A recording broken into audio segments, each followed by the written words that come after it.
Hello, good evening, everyone, faculty and audience, to this exciting second day extravaganza of Lung Cancer Connect 2022. And without taking a much do, let me take the privilege to invite the session coordinator for the day, Dr. Venkat Pradeep Babu, Senior Consultant Medical Oncologist, Assam Cancer Care Foundation, Tezpur. Over to you, sir. Thank you, Aru.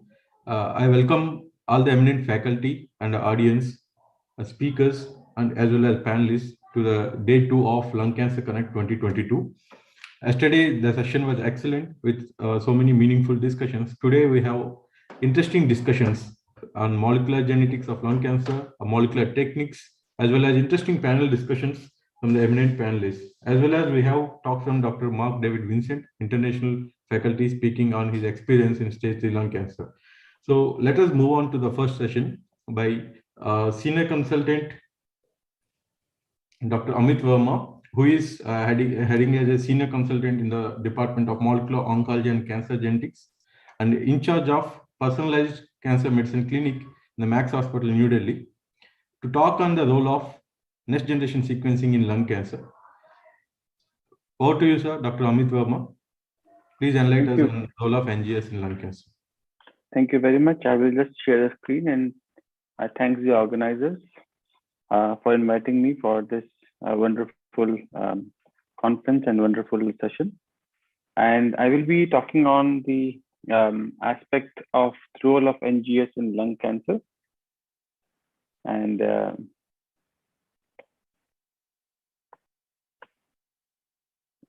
so as of now, whenever we encounter a metastatic lung cancer patient, we tend to look for major biomarkers, the EGFR, ALK, and ROS, and we are keen to get more and more information on other biomarkers like FRET, MET, PRAF, and PDL1.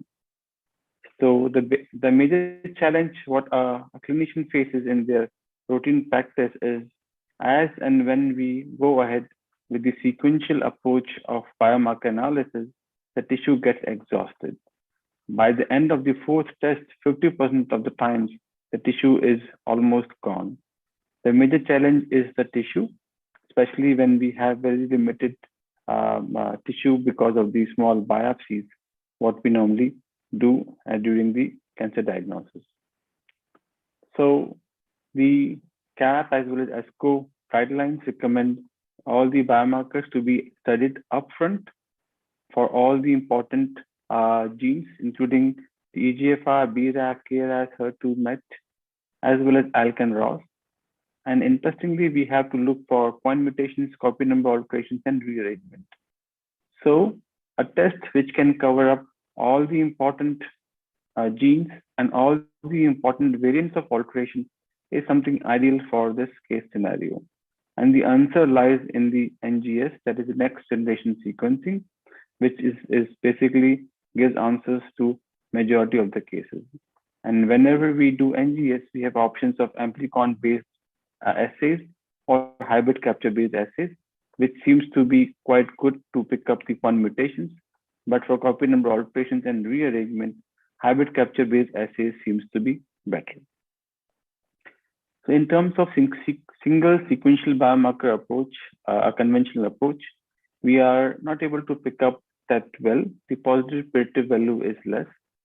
If we use the NGS approach, we may pick up 35% more ALK alterations as compared to the standard of care FISH, and 17% more EGFR cases as missed by the hotspot assays, current assays. This particular slide is showing that in up to 20% of the cases, NGS can pick up better EGFR mutation as compared to the standard of care ARMS PCR test. Similarly, 35% of the ALK can be picked up better as compared to FISH. Not only that it can do a better pickup rate, it has the importance of identifying what molecular partners is seen in the ALK fusions, whether it's EML4, KIFP5, which are the common one, and the rare TFG and KLC and PTNP. And also, even for the EML ALK4 alterations, there are various variants and each variant have some significance in terms of predicting the response to the standard of care crizotinib. So this detailed information can be obtained by the NGS only. There is no other way to identify the partners and the variants by the standard of care FISH analysis. Also, the liquid biopsy, when the biopsy samples are not enough, or at the time of disease progression, liquid biopsy becomes very useful. And understanding the genomic signatures in the liquid biopsy is only possible with the help of next generation sequencing. Liquid biopsy can complement tissue-based profiling.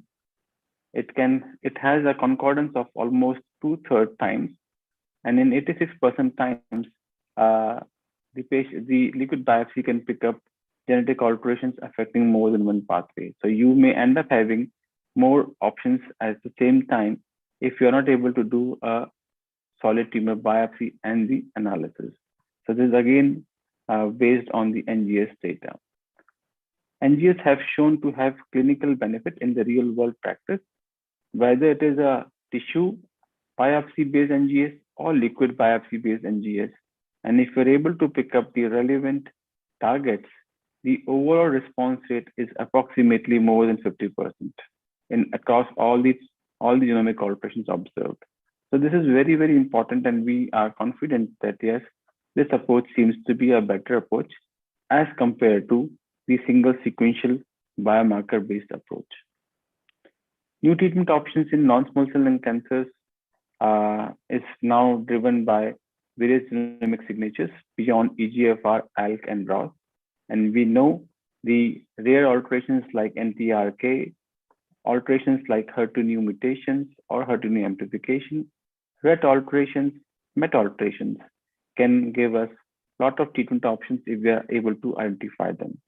In routine clinical practice, we are not looking for these alterations, but yes, it is all feasible with the help of NGS. In this particular slide, I'm just showing that the MET exon 14 skipping mutation, which can be identified by the NGS, is a very good biomarker for the drugs like capmatinib. And you can see this waterfall plot with the maximum change in the tumor size. And you can see overall response rate in terms of 68%. So this is the beauty of this technology and the drugs available. And this can only be feasible with the help of NGS.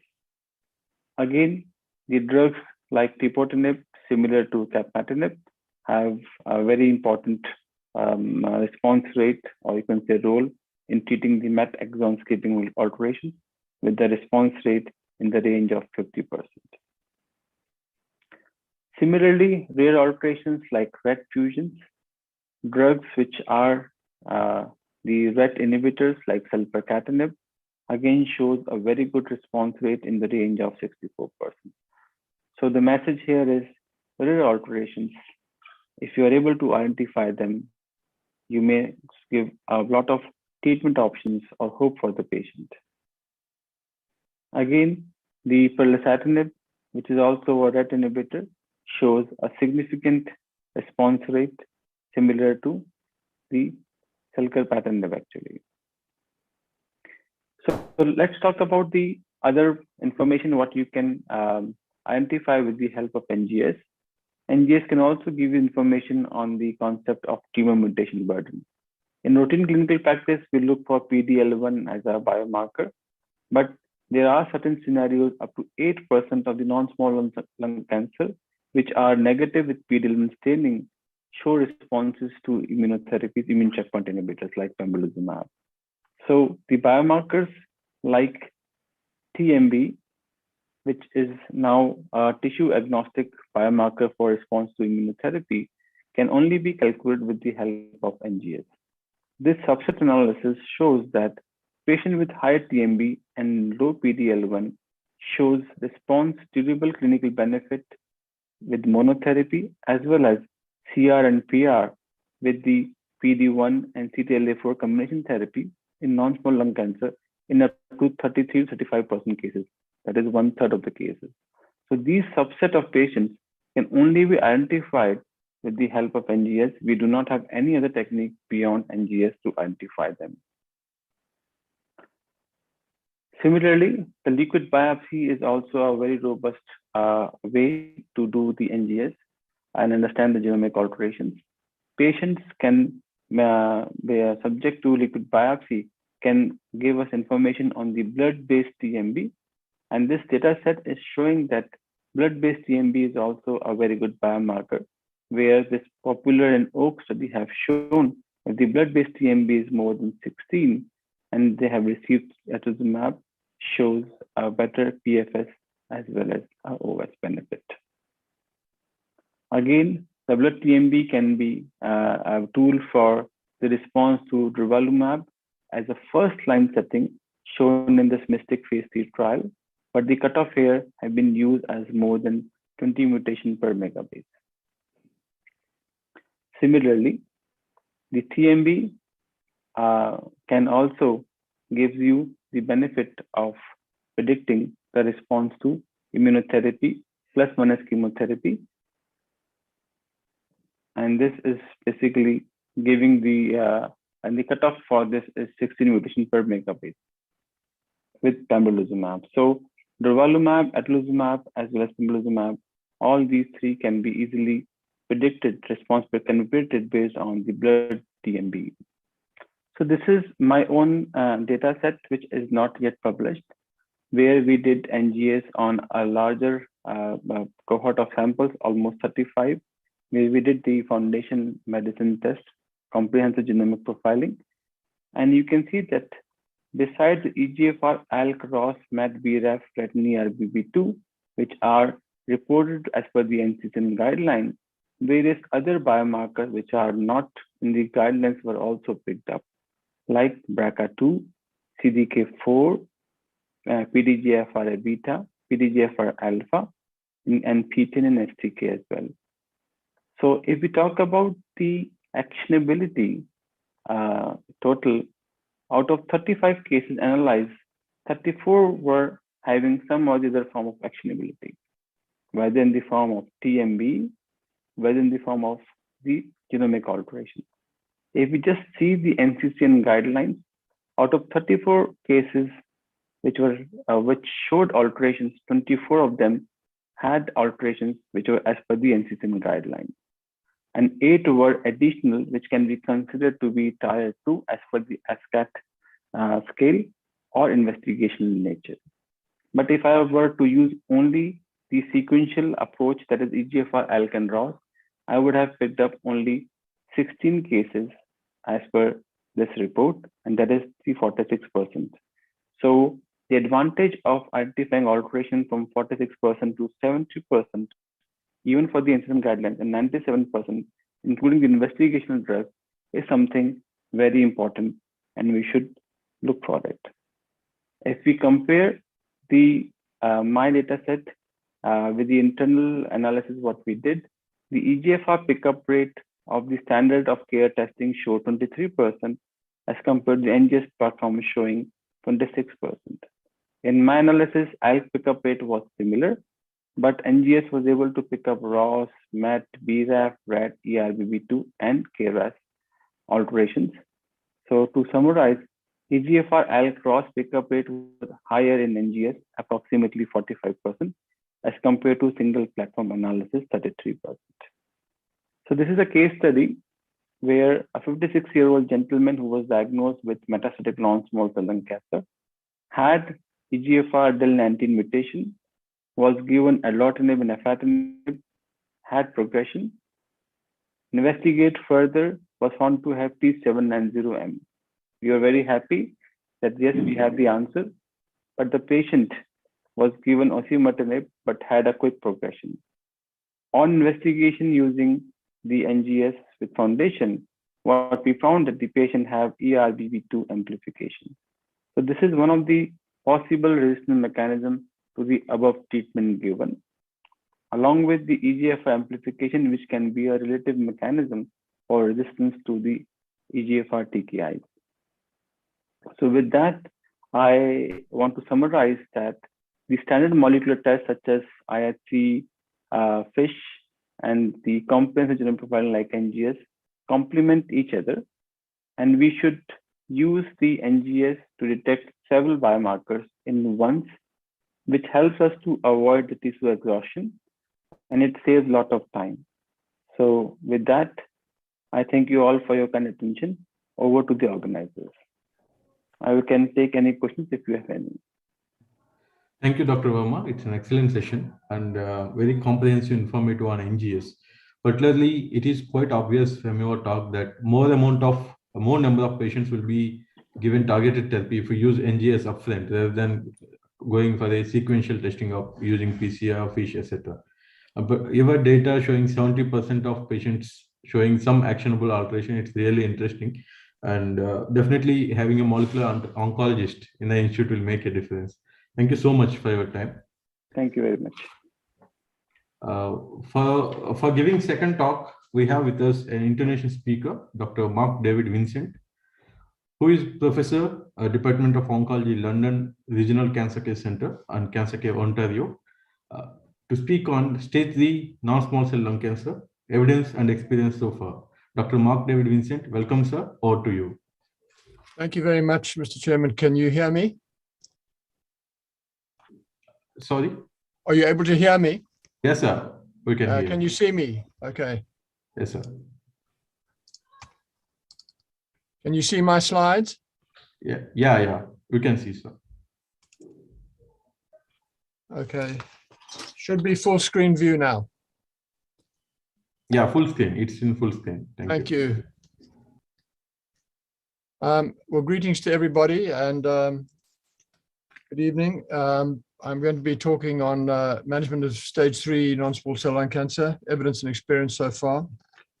This has been made possible by AstraZeneca, to whom I would like to express my gratitude.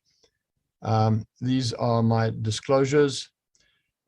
Just a quick summary. I'm going to be talking about the definition and incidence and treatment history of stage 3, the immune checkpoint inhibitor concept, 5-year update of the Pacific study, the role of the multidisciplinary team in stage 3 non-small cell, the issues of sequential versus concurrent chemoradiation in the context of durvalumab, the uses of durvalumab in cases with a druggable driver mutation, and the management of pneumonitis and other immune-related adverse events. So this audience is very likely familiar with stage 3. The precise definitions of the TNM categories are changed every couple of years. This is the 8th edition.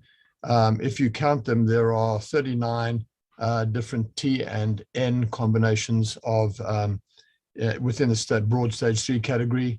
So I can't go into all of it, but it's not the early resectable ones. It's not the widely metastatic ones. It's those that are kind of in between. And what it usually involves is mediastinal and or supraventricular lymphadenopathy. That's kind of the majority of them that we see in the clinic, or tumors that are very close to or involving vital structures in the center of the chest. So stage 3 is about 25% of non-small cell lung cancer, so it's a major public health problem. The long-term survival and cure rate is depicted on the screen, and it is somewhere around 20%, 15-20%. The major advance occurred in the early 1990s with the addition of chemotherapy to radiation, and this has improved the median survival. If you look at a meta-analysis, the actual improvement is not that much, but there are different studies that actually indicate that the results are a bit better if you use the right chemotherapy than this meta-analysis shows. Initially, we used sequential chemoradiation with platinum-based chemotherapy prior to radiation and then radiation alone. But subsequently, it was found that if you use concurrent chemotherapy, concurrent platinum-based chemotherapy especially, together with radical intent radiation, that you get a better result. But again, from this meta-analysis, the effect is clearly there, but it is not a very large effect. Nonetheless, the ESMO guidelines do appreciate that some patients are not fit enough for concurrent chemotherapy and radiation. Some are elderly, some are frail, some have not optimal performance status, and some have very large tumors. And so sequential chemoradiation is appreciated that it could be an option in some people. And in fact, the original Dillman study, which established the utility of platinum-based chemotherapy in stage 3, was in fact a sequential study and published in the New England Journal of Medicine in 1990, showing actually a very large incremental benefit in median survival of about 4 months, and actually pushing up the tail of the curve. So the cure rate ultimately increased almost to about 20%. Nonetheless, it has also long been appreciated that concurrent chemotherapy and radiation is associated with a higher incidence of grade 3 esophagitis, especially. And this can be somewhere between 20 and 40%. And may not be tolerable by elderly, frail people, especially if they don't have people to care for them.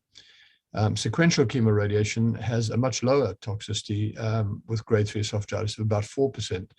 And so it is clearly much more tolerable. The modern meta-analysis has indicated that 5-year overall survival with concurrent chemoradiation is about 15%. It's about 10, almost 11% with sequential. So clearly, although we're curing some people, if this were breast cancer, it'd be completely unacceptable, for example. But there's still a long way to go. And this has been the impetus for lots and lots of trials that have tried various strategies and tactics to improve the situation, such as, for example, as seen here with consolidation platinum-based chemotherapy, which was not effective in improving PFS or overall survival. And the same is true of consolidation docetaxel. That didn't work either. Putting up the dose of the radiotherapy from 60 to 74 gray actually was worse. It's actually more harmful. So we certainly don't do that. Other things have been tried, such as various vaccination strategies, changing chemotherapy to pemetrexed in the non-squames, which shows a more equal outcome and less toxicity, but is certainly not better. So until recently, the standard of care was to do the chemoradiation either sequential or concurrent, and then patients were just put on active surveillance, and most of these people relapsed, and most of them relapsed systemically. Certainly, the surgeons have attempted to see if they can make a difference to these outcomes. So this is exemplified in this particular study and in other studies. In this case, N2 patients with stage 3A really were randomized to platinum etoposide and 45 gray. And at that point, there'd be a pause, they'd be reassessed. If there was no progression, the group randomized to surgery would go ahead to surgery. The group randomized to completion radiation would go ahead to receive 61 gray, and then they both have a bit more chemo at the end. This graph shows that, in fact, there was no overall benefit from this strategy of doing surgery, which is the yellow arm there, and the blue arm is the chemoradiation. There certainly was a suggestion that patients who might be treated with a lobectomy might benefit from surgery, whereas people who had to have a pneumonectomy might be harmed. So this curve is a little bit complex. It seems to be a composite of some people who have benefited and some people who are harmed. But overall, I think, and this is actually depicted in this next slide here, this is a hypothetical analysis, but I want to stress that the blue data there is actually fictitious. The yellow data is actual data of people who had the particular surgery, either lobectomy or pneumonectomy. But the supposition, and looking carefully at the staging, was that those patients on the radiation alone arm, but who might have had a lobectomy if they'd had surgery, might have been improved by having the surgery, whereas those who would have had to have had a pneumonectomy were in fact harmed, or could have been harmed. So a little bit of a lingering confusion about really what is the role of surgery in stage 3, particularly in stage 3A, and especially single station N2, which we'll talk about. One thing we learned from this intergroup study was that surgery does improve local control. So the incidence of local only failure came down from about 20 to about 10%. So that's an achievement of surgery, and I think we have to understand and acknowledge that. However, unfortunately, most of the recurrences were systemic, and the surgery had no significant impact on the systemic failure rate. So it's partially helpful, but it certainly doesn't solve the major problem. What about, as I've said, single station N2? Well, the results are certainly better with surgery compared to multiple N2, but at best they're only mediocre. You know, this is 40%, 43% 5-year survival is really not very good. And you know, even the best of the best, which is the single station upper mediastinum N2, they're only really surviving at just over 50%. And you know, although this is, you know, not bad for lung cancer, you know, looking at the history of it, it's not good, and it's not something that we should be satisfied with. And this is further illustrated by this very large study from South Korea, where just under 600 patients were treated with trimodality therapy, chemoradiation surgery. Most of them were single station N2. It was kind of the best of the best. And in fact, the progression-free survival at 5 years was only just under 30%. So that's not great, even in these very selected patients. And of the most patients recurred, and of the recurrences, more than 80% are distant. They're not local, they're distant. There may be a local component, but they're certainly distant with or without local failure. So unfortunately, we've had to conclude that doing the surgery, no matter how technically excellent, and we have technically very good surgeons, they're really trying to shut the barn door after the horse has bolted. Most of these patients have microscopic disease at presentation. We went through this paradigm with breast cancer a long time ago, and I think we'll have to relearn it with non-small cell lung cancer. So it's really a systemic disease in the vast majority of people. It's just that our staging machinery doesn't have the sensitivity to pick up microscopic disease. Now, with circulating tumor DNA, that may be a different story, and we'll see how that unfolds. But I want to talk about the different kind of thinking that we've had to adopt in order to address this problem. And this is around the antigenicity of these cancers, which are very often associated with smoking and are very mutated. So these cancers are turning over. They shed antigens all the time. These antigens are picked up by dendritic cells. They're trafficked to the local lymph node. They're presented to the T cells by the dendritic cells.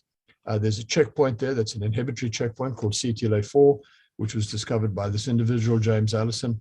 And then if they can get around that checkpoint, they can then go back into the circulation in a clonal expansion situation, and then get to the tumor where there's another checkpoint called the PD-1, PD-L1 axis. And that is another inhibitory checkpoint which can exhaust the T cells. And that was discovered by Tasuku Honjo, and both of these individuals deservedly got the Nobel Prize for Medicine. So what about radiation? So radiation is thought on balance to potentiate immunotherapy. It does many things that I don't have time to, but which are described on this slide here. But one of the things it does do is that it elevates the expression of these antigens at presentation by elevating MHC expression, which is on the surface of the cell, the cancer cell that is. It also blows up the tumor, so they shed more antigens. It results in the upregulation of and excretion of many cytokines into the tumor milieu, or what has been irradiated. But it also allows increased trafficking of immune and inflammatory cells into the tumor. And of course, if you don't have these T cells in there, you don't really get a good anti-tumor effect. But the one thing that it does do that can be antagonistic to the immune system is elevate and upregulate the expression of PD-L1. Now, chemotherapy can help the immune system as well by releasing and upregulating into the tumor cell a variety of proteins such as HMGB1, such as calretinins, and smaller molecules such as ATP. And all of these things, as well as exploding the tumor and making more antigens, can facilitate the functionality of these dendritic cells, which can then, being more mature and more capable of presenting antigens, can then scoop up these antigens and show them to the T cells. So chemotherapy has a role here to play as well, so-called immunogenic cell death. And these concepts, have been built in now to this Pacific study, because essentially what you have to do is you have to block this PD-L1 that's upregulated by radiation. You have to block it in some way, and durvalumab is an anti-PD-L1, so it can block it on the tumor cell, so it removes this inhibitory effect. Same thing on the dendritic cells or the macrophages that can inhibit the T cells, again through the PD-1 axis. You can block it at the level of PD-L1. So all of this was encompassed into the Pacific study, which we now have a 5-year update of. And this was a study, as you're well aware, which involved good performance status patients who had combined concurrent chemoradiation and were then reassessed afterwards, showed not to have failed on treatment, and who were then randomized 2-to-1 to either durvalumab given every 2 weeks or placebo. And the co-primary endpoints were progression-free survival by a blinded committee and overall survival, as well as a raft of other outcomes and translational science. This is the spectrum of regimens that we used concurrently. I will emphasize some of these people did have, in addition, some induction chemotherapy. So you were allowed, if you felt it was necessary, either for reasons of getting the patient onto the machine and planning, or because you felt the need to shrink the tumor, people were allowed to have 1 or 2 cycles of platinum-based chemotherapy up front, and then they had to have combined chemoradiation, or you could just have chemoradiation by itself. But what you were not allowed to do was to have chemotherapy after the radiation and then go into the study. So platinum vinca, platinum taxanes, but particularly platinum etoposide. This is now, the 5-year update's been published in the Journal of Clinical Oncology. And you can see now these curves split very quickly. They remain apart. They got further and further apart. And we have data now out to 60 months plus, where, of course, there's a lot of censoring. So we will have additional follow-up in the future, but certainly we have 5-year data that shows a very striking survival benefit, unlike all of these other strategies that we've employed for 30 years to try and shift the needle. Really, this is the only strategy that has really shifted the needle. And what we see here in terms of crude survival, there's an extra 10% of people are alive at 5 years who would not be alive otherwise. If you really want to know what the protection from cancer is, you see this from the progression-free survival curve out now at 60 months. Again, it splits early. There's only, if you look here, there's only about, maybe 15% of people who don't benefit because they come down together on that curve. Looks like 85% of people are deriving some kind of benefit, whether it's a prolongation of the time to failure, or they never fail at all. And if you look, it goes up from 19 to 33%. That's almost 1 in 6, 1 in 7 people has been protected from cancer.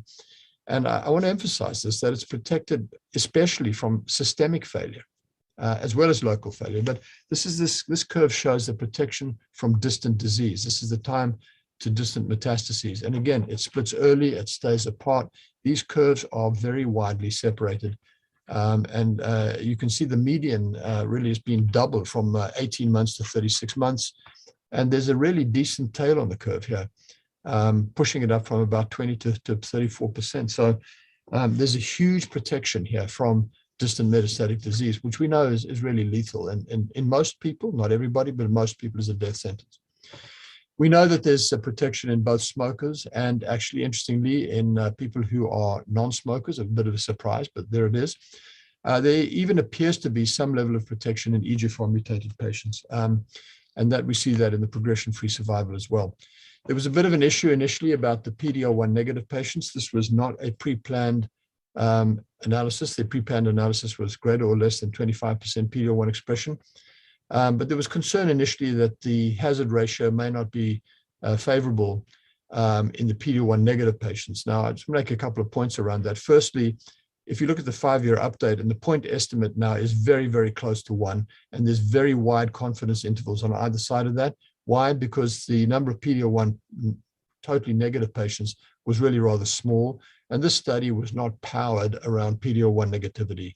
And so there's just statistical noise around that area. So I don't think you can say anything about the overall survival. But what you can say is that the progression-free survival seems to be fairly robustly in favor of exposure to durvalumab.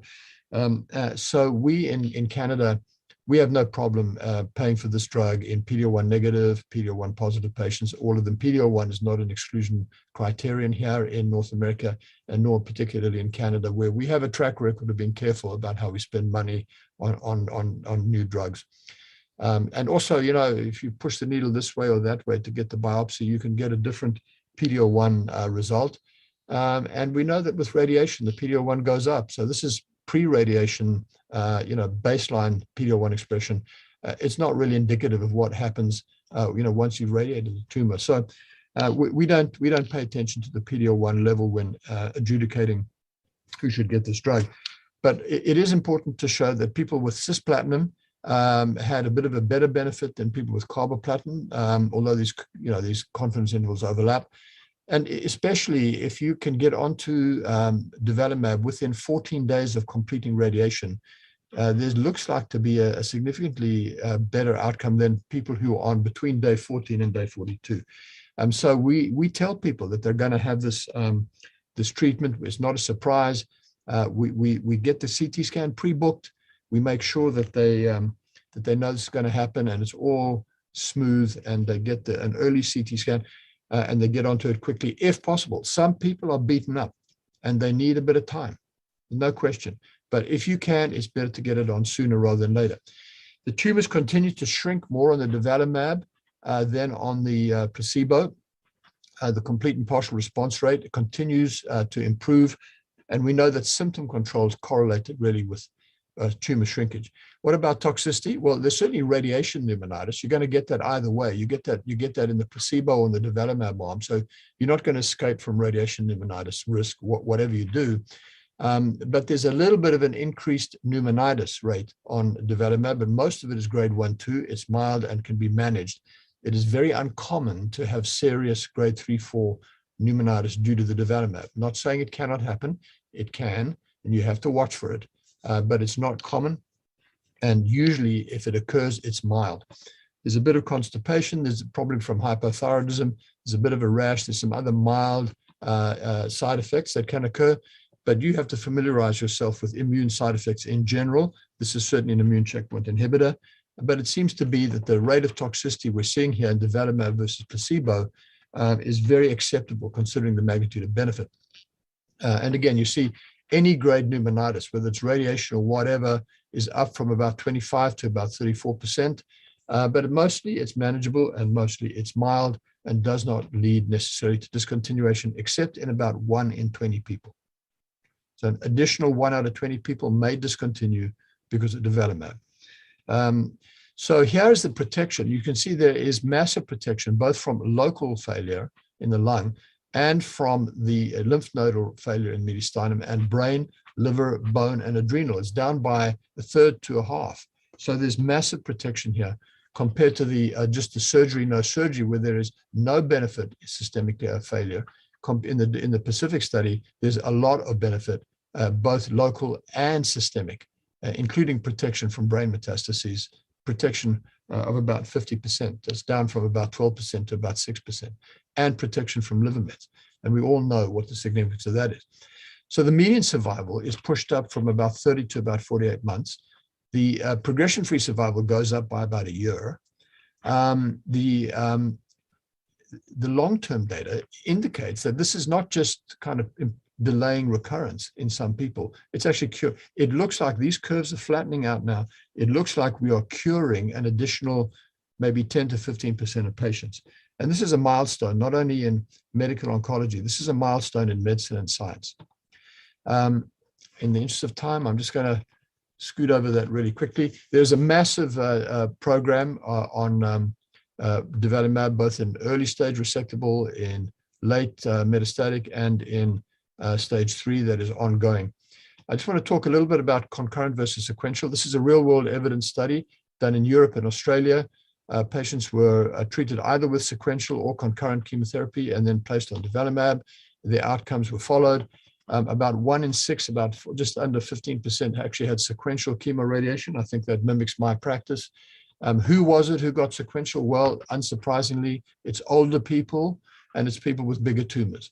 So this kind of fits in with what we know. There's a significant comorbidity, disease burden in these patients, hypertension, COPD, diabetes, obesity, and so on. And the PFS outcome, which was really not rigorously assessed as in the Pacific, was actually better than in the Pacific. I'm not saying that's true or not true. It's just that it may not have been assessed as rigorously as in a highly controlled randomized trial, but it's not less. It's not less. And if you look at the concurrent versus sequential, you can see that the outcome is very, very similar. So doing the sequential seems to be a reasonable strategy, if you feel you have to do it. It's probably better to go concurrent, but sequential's okay. And the toxicity here was pretty much the same as in the Pacific study. So I'm just going to give a case report or two real quick, and I know my time's running out. So there's a 75-year-old man who's had a stroke. He was worked up. He was found to have a small tumor in the lung, incidentally, asymptomatic. He was actually had N2 nodes. There's these PET scans showing the primary, the Hyla node, the N2 node. It's biopsied. It's a very poorly differentiated carcinoma. It's very strongly PD-L1 positive. There's no actionable mutation. He's assessed by medical oncology and by my colleagues in the MDT. He's treated with combined radical intent chemoradiation. We used cisplatin vinblastine. We had an etoposide shortage at that time. And we told them we're going to offer him development. We see that post-treatment, he's improved. He then goes through the development quite smoothly, no problems at all. He has a good 3 years. He then starts to see flashing lights in his visual field. He's got a brain met here at the occipital lobe. You can see here on the MRI. This is resected by surgery. It's now 1 to 49% PD-L1 positive. It has a P53. We thought, is this a different tumor? We searched him from head to foot, nothing else. This is very likely a recurrence. We thought about radiation. We decided to offer him SBRT to the cavity, tumor cavity. And we think, should we have offered him development back in 2019 now, 3 years ago? And actually he's 75 years old. But we know that people over the age of 70 have the same benefit as people under the age of 70. He has over the 70, under 70, benefits about the same. And this gentleman had a markedly delayed recurrence. So we think that he's one of these people who were protected to some extent from recurrence. He never had systemic recurrence, hasn't had it yet. He's been resected with a solitary delayed recurrence. We believe he had considerable protection from the DIRVA, and we're happy that we actually did it. He's now been resected and the cavities irradiated. He's now curative intent candidate again. Critical role of the MDT. We know with the COVID-19 that fewer people are discussed on the MDT. You have to work to overcome this challenge. One way you can do it is with telemedicine, with technology. Here's a study from Philadelphia showing that even if you do this with patients, that there's no delay to get onto radiation. There's no delay to get onto chemotherapy. There's a bit of a delay to get onto surgery. So surgical intent patients may be better seen in person, but you really should have this core MDT, with the medical radiation, surgical oncologist, a pulmonologist, a radiologist, critically important, a pathologist, critically important, and support staff. You can make this more sophisticated. You can have immuno boards. You can have genomic boards. You can have advanced radiation technology boards. You can have national and boards that look at difficult cases. That's all very nice, but you do need this core key component to discuss staging, invasive or not invasive staging, and the management plans, which are multidisciplinary, complex, heterogeneous, etc. We know that patients do better in academic centers. Why do they get better? Well, they get more exposed to up-to-date drugs.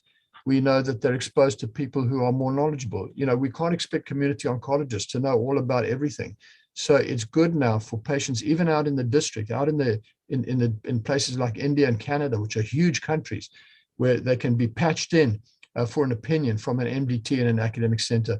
And we know this is good because if you look at the United States, 45,000 patients from SEER, if they have guideline concordant treatment, which only 23% of them had, they do better than those who got non-concordant. So it's better to be in front of an MDT. So driver mutations, and I'm just going to say one quick slide here. We know that KRAS, BRAF, and MET14 skipping benefit from immunotherapy. We know that HER2 mutations and EGFR mutations sometimes benefit from immunotherapy. ALK and ROS, maybe not. And this is shown, for example, in the Empower 150 study, where the PFS, the response rate, was better in the EGFR mutated subset, albeit a small group of people.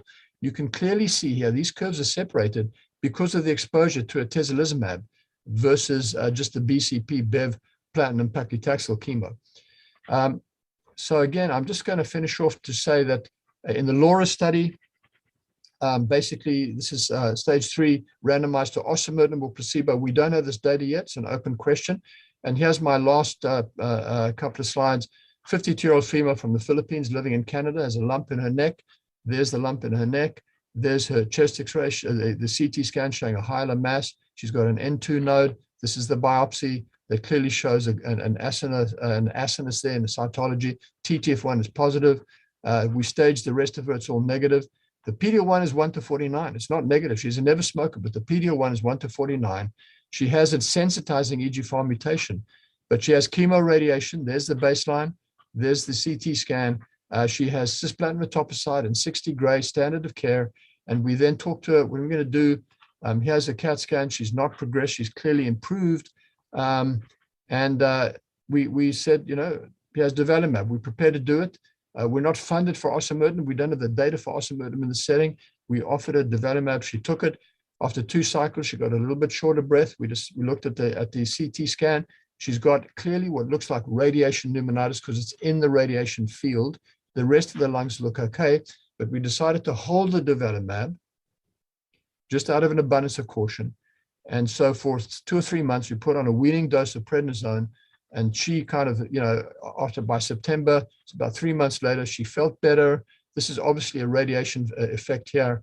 There's no evidence of disease progression. She went back on the development, and she's now had 8 cycles of development. She's tolerating it very well. And her intent and our intent is to take her through to completion. Just to say there are some adverse events. You have to know how to deal with them, but they seem to be lower with pneumonitis with the PD-L1 as opposed to PD-1. I mean, that's a controversy, but this data package seems to suggest that pneumonitis with PD-L1, anti-PD-L1 is lower than PD-1, anti-PD-1, and lower than anti-CTLA-4. Grade 1, you can probably keep going. Grade 2, you're into oral steroids and holding the immune drug. Grade 3, you're into IV steroids like methylpred. And grade 4, you're certainly into hospital admission and oxygen and maybe even a ventilator. You don't want it to get down to grade 3, 4. So you need to be vigilant and you need to act, even if it's just radiation pneumonitis alone, because it could be. It's hard to know the difference. So this has been reported on and reviewed very nicely in this presentation, and anybody can have these slides through the company. Please feel free if you want these slides. We know that the key thing is conforming the radiation so they don't violate the V20 principles. And you do a CT scan, you see that sometimes it's in the radiation field, sometimes it's outside, where most of the disease is not. And the patchy pneumonitis, which can be organizing pneumonia, ground glass, or tree and bud. We know the Pacific study, as I've mentioned, had a reasonably low rate of pneumonitis, as did the real world evidence. And with that, I'm happy to end my presentation here. Thank you, Mr. Chairman, and the audience for your attention. Thank you, Professor Vincent. It's a very extensive deliberation on stage 3. Professor Vincent, I have one question, a quick question, if you allow me. Yeah. Yeah. So you have mentioned that stage 3 is a systemic disease, and one slide of you clearly shows that there is an extensive microscopic disease. So aren't we delaying the systemic therapy if we are using after the radiation? Well, I think that, with the shift of the median survival and the median progression-free survival, I think, some of these people are still relapsing, but they relapse later than they otherwise would have. And I think you're buying people time with disease control. And I think the psychological impact of that is huge on people. But it seems that there's bigger tail on the curve, that it seems that we have genuinely eradicated, because those curves are now parallel. They don't seem to be falling progressively anymore. It seems that some of these people, maybe 1 out of 6, 1 out of 7, has actually been cured as a result of immunotherapy. So I think you can get rid of it with the addition of immunotherapy in some people. Who knows what's going to happen between years 6 and 10? Okay, we don't have this data yet, but it's looking encouraging that these people may have been cured, but a lot of people have been benefited because the recurrence has been delayed. And I think that's a very important benefit because it's all about time, right? It's all about buying time. Yeah, thank you, Professor. Thank you so much. So we shall move on to the next Thank you, session. and goodbye. Enjoy the rest of your meeting. Thank you. Thank you, Professor. We shall move on to the next session in our today's Lung Cancer Connect. And for this panel discussion, I would like to invite Senior Consultant Medical Oncology from Fortis Noida, Dr. Rajat Bajaj, for discussion on stage 3 NSCLC. Dr. Rajat Bajaj, over to you.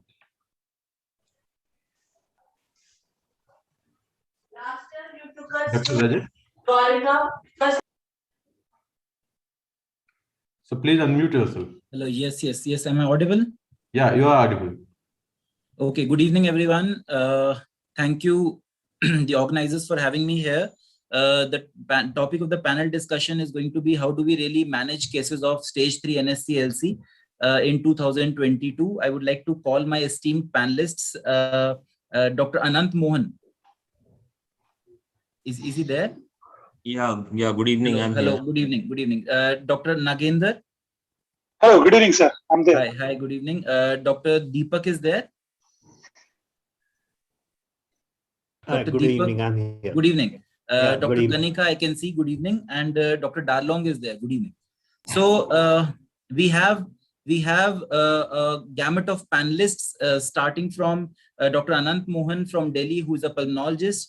Dr. Darlong is a surgical oncologist, a lung thoracic oncologist, and Dr. Kanika is a radiation oncologist, and Dr. Nagender and Dr. Deepak are medical oncologists. So without any further delay, just a minute.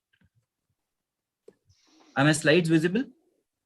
Yeah, they're visible. Okay, right. So without any further delay, we start. And the first thing that I would like to ask my panelists is that what is the role of upfront surgery in stage 3? Dr. Darlong, this question is for you, and it is very likely that the patient who is a case of a lung cancer would come to you first. And what do you in your practice really deem patients of stage 3 as fit for upfront surgery? It's basically the N0, N1 group, and based on the size. So N2 groups are a different group. So it's basically based on the size and the N1 status. Okay. That So will if go it is for upfront surgery. okay, so if it is T3N1, would you like to operate the patient upfront? Yes. Okay, and if it is a T4N1, even then?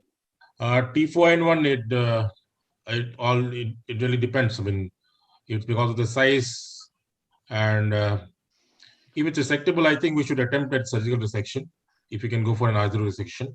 Unless you've got some issues like you're not going to have an R0 resection, I mean, in that case, with N1 disease, I might definitely go and try and reduce the size, try and see that. Okay, right. So T4N1 is a little borderline for you. Okay, I come to Dr. Anant Mohan. Dr. Anant Mohan, in your practice, if you have a patient who's a T4N1, whom would you like to really refer this patient to, a surgical oncologist or a medical or a radiation oncologist? Well, of course, surgical options are always the best. So in this particular scenario, which you are saying T4N1, definitely first a surgical opinion is required. And if the patient is resectable and if he's fit and the lesion is also resectable, then the surgery should be the first choice.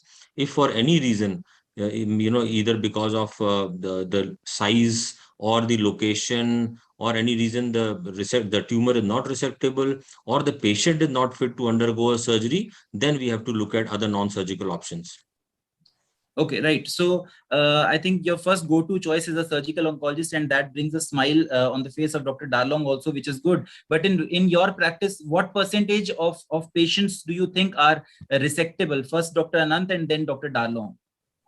Yeah, that is the sad part, that the percentage of patients who are resectable is quite low. In fact, I would say not more than 10 to 15% would be those who can be kind of referred to a surgeon, and out of that also some of them probably are filtered off because of various reasons. So I would say not more than 10 to 15% upfront we would say are actually fit to go to a maybe 20% at the most, but not beyond that. Okay, so 10 to 15%, a very humble figure, Dr. Darlong.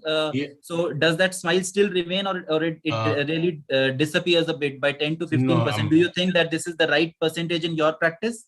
it's somewhere around that. And once they come to the surgeon, when you have a look at the CT, I mean, it does change a bit. So I think maybe about 20%, because there can be some borderline thing which is seen on the CT and reported. And you discuss with the radiologist, you do a contrast CT, then you find out, oh, they got some plain. It's just that some patch lesions. It's just averting and not really infiltrating. So I think it may be around 20%. So when a surgeon sees the additional 5%, I think makes some difference. Okay. Yes, right. I agree. If a surgeon sees additional 5% is justified, right? I agree. So what are the factors exactly which in your practice you think precludes surgery upfront in these cases? Dr. Darlong. We definitely want to go for a conservative lung surgery. We don't want to really jump into a pneumonectomy. Main thing is that. So lung preservation is the main thing. So most of them are basically encasing your pulmonary artery and or they involve the main bronchus. So they are basically more towards a pneumonectomy side. So we tend to definitely, take off this group of patients, and the rest could be basically because of other comorbidities, despite resectability.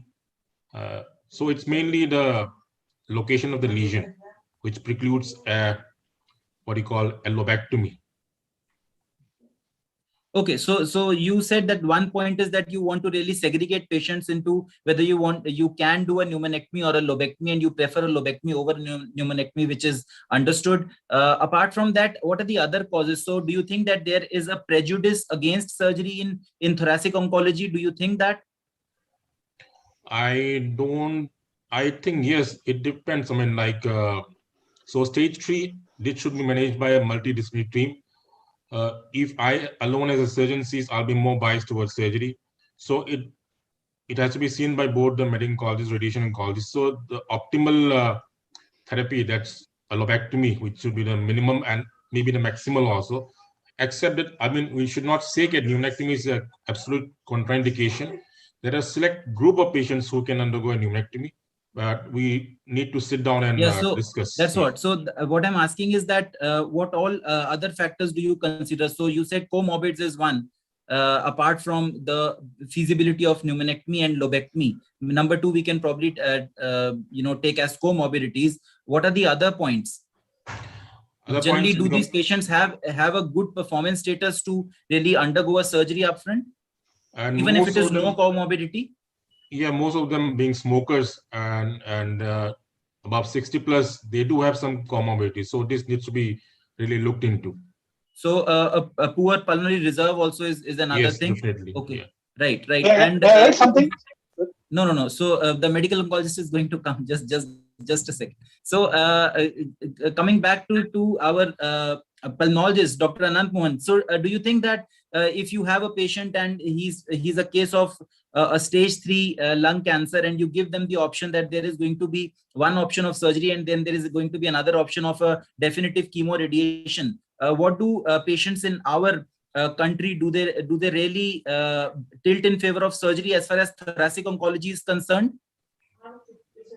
Well, most of them say that do whatever you feel best for us. That is the routine answer mostly that we get, that they leave it to us. That in the case that whatever best we feel for the patient should be done.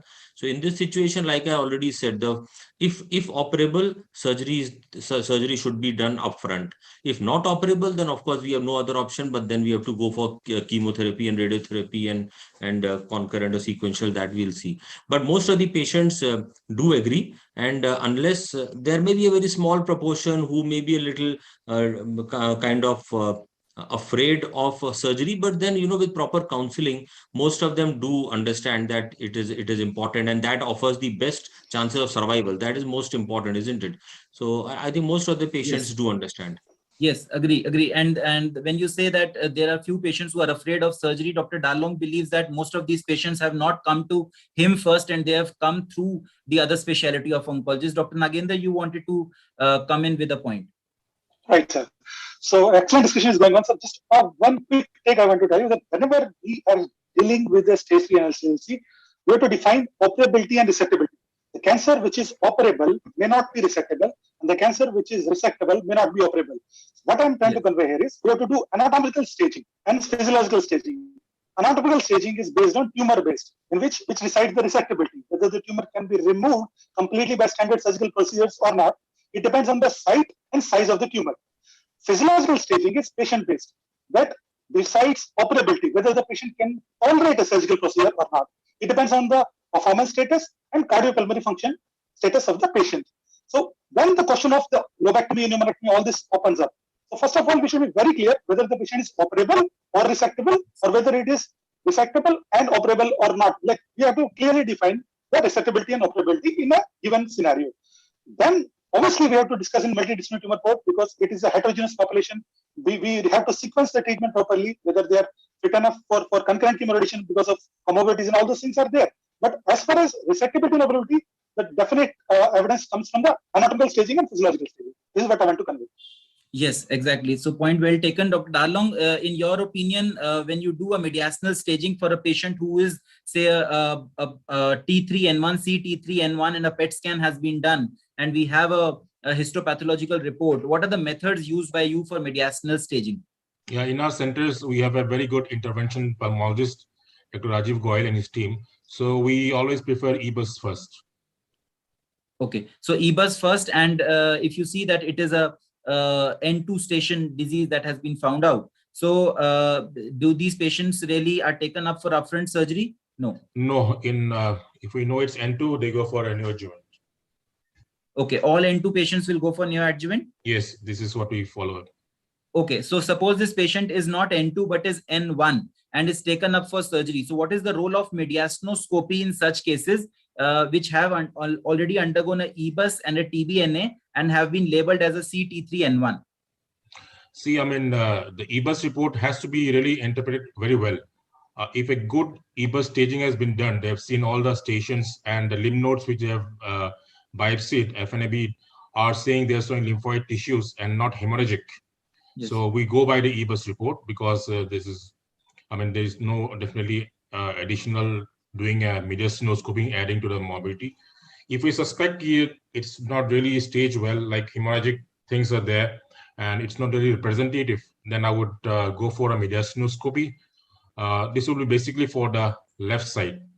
If I go for left-sided tumor, I would like to go for mediastinoscopy because it gives me entry disease, which is definitely not in the surgical preview. If it was something on the right side, I would basically go for a thoracoscopy, which will save me my time as well as get me a good tissue also. Yeah, right. And are there any specific stations that you would like to address more with mediastinoscopy compared to a EBUS? The standard N2 stations and N3 stations with EBUS, that's what you want to know. And the same would be with mediastinoscopy. For the left, it will be basically giving us an idea about N2 and N3. For the right side, a mediastinoscopy is not going to give me any benefit because I can't go towards the N3 sites. So a thoracoscopy would give me the same benefit and save time. Yes, so the very important message is that if we have a good EBUS at hand, the mediastinoscopy does not add too much value to the mediastinal staging. And now this has been very clearly proven in the last 3 to 4 years with the evidence coming in. So yeah, just to add one point in that, if they come positive, mostly they are microscopic N2, basically. Sorry, I didn't get your point. Yeah, when they come positive, despite EBUS, good EBUS, they tend to be more towards the microscopic N2. That's less than 2 millimeter N2. foci. Yes. Yeah, what is the subset of patients that you can do without mediastinal staging? Is there any subset where no mediastinal staging is required? Using the guidelines, basically any peripheral tumor about 3 centimeter with a negative mediastinum on CT and a PET scan. This we obviously don't go for a EBUS staging. The rest tumors more central with the N1 node, we tend to err more towards doing an EBUS.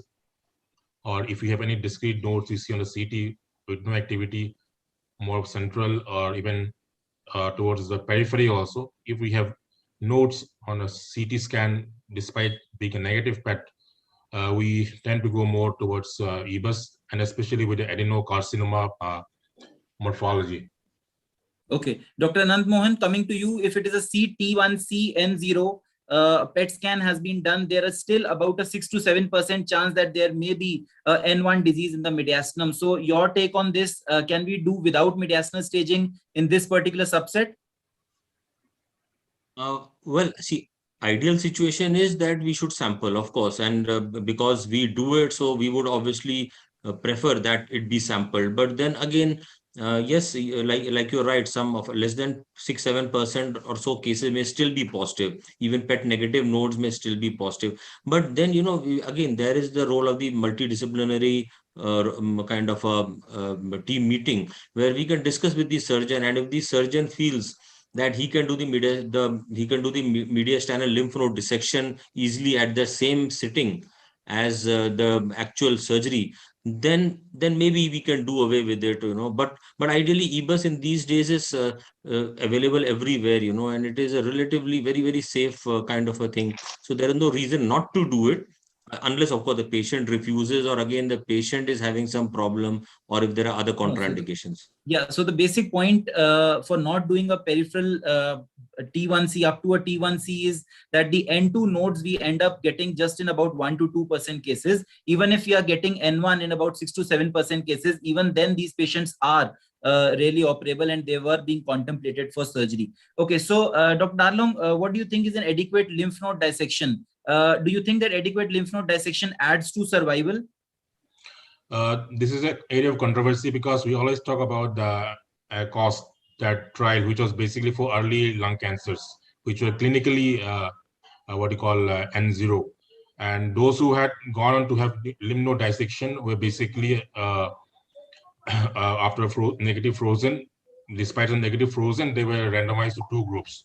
So yes, in very early lung cancers, T1 lesions, so they don't add, but for higher lesions like T2, T3, so the higher the size of the T size, it does add. That's been seen from the Chinese group study. The German group also did fine because they had more of patients in the N2 group, but the Japanese and that American study, which was more of N0, did not find benefits.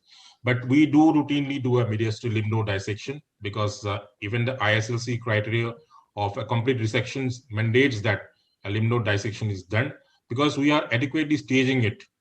N1 or N2 changes the dynamics, because all this ECHO study was done before the another trial where adjuvant chemo was not a standard of care.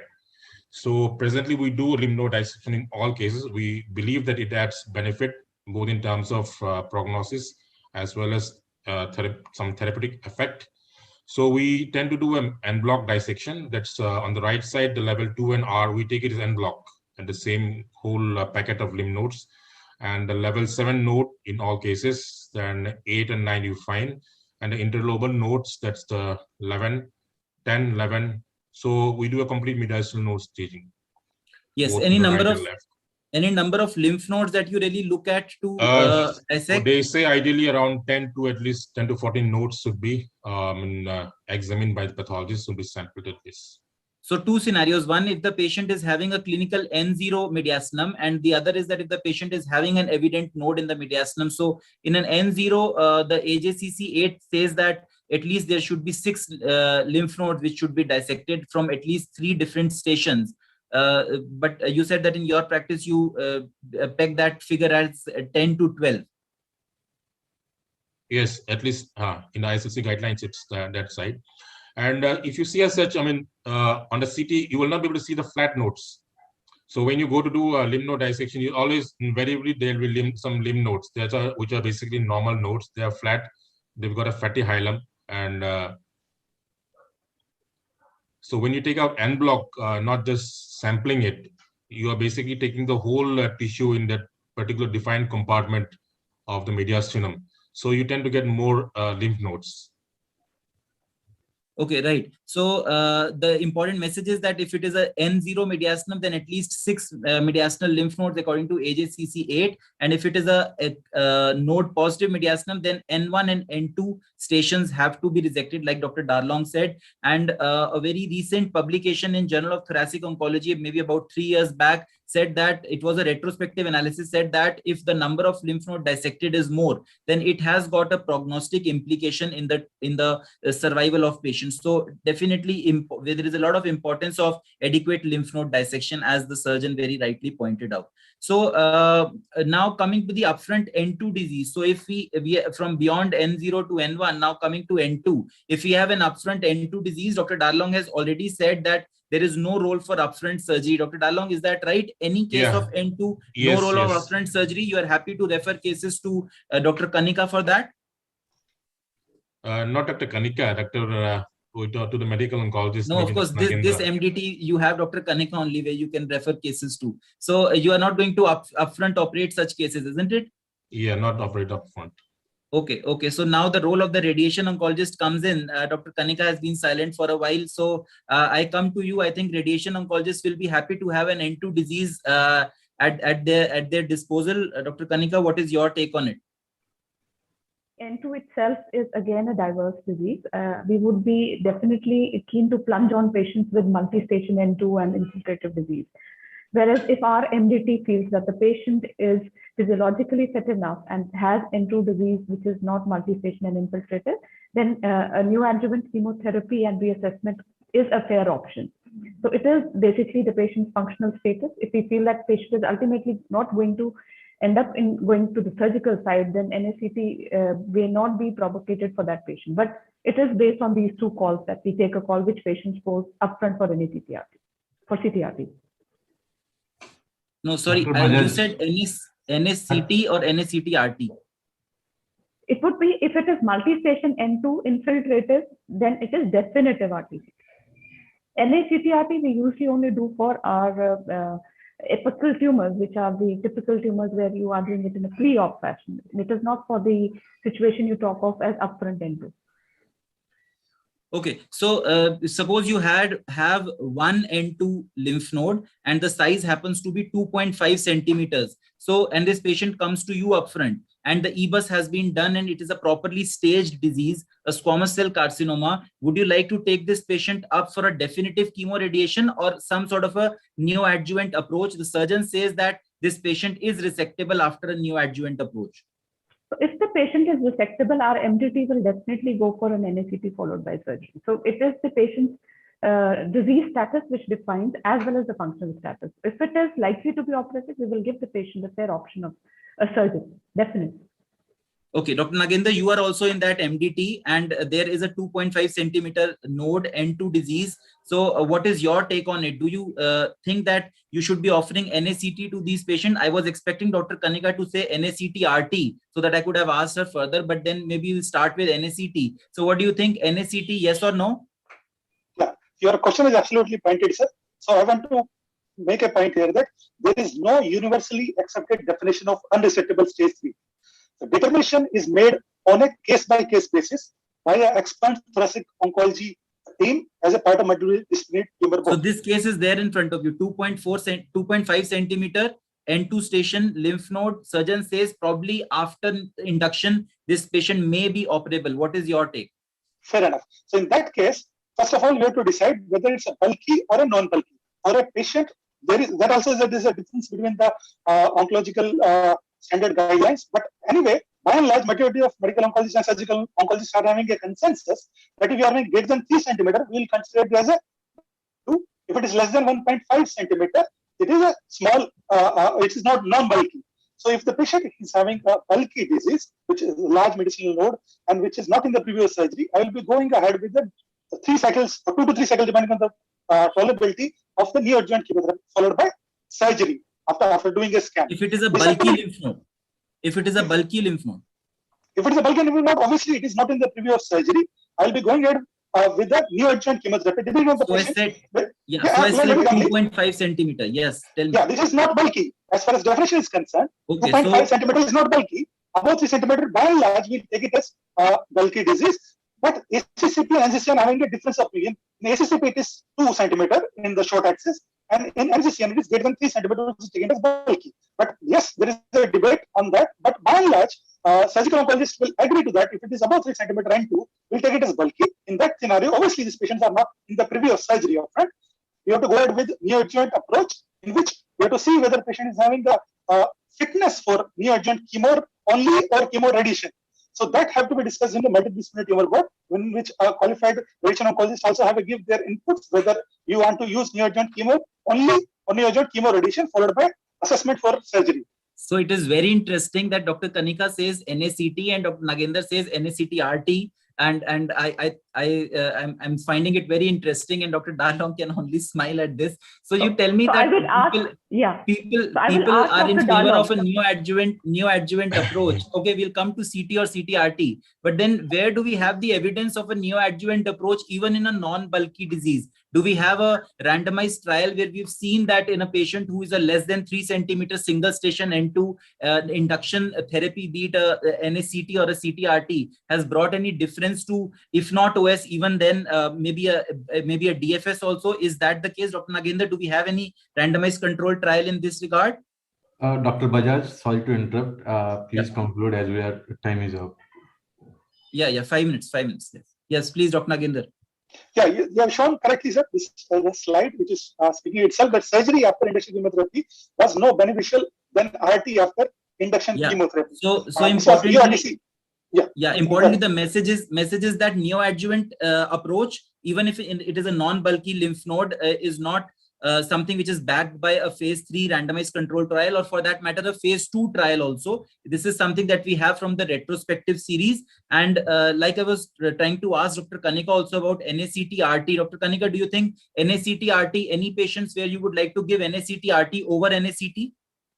So as I told you, the apical tumors, they are the ones which are eligible. No. So we are keeping apical tumors out of the discussion. Separate. I agree. So the aim here is we don't want to add triple modality. As I would want to ask Dr. Darlong, would he be comfortable operating after NACT-RT versus NACT?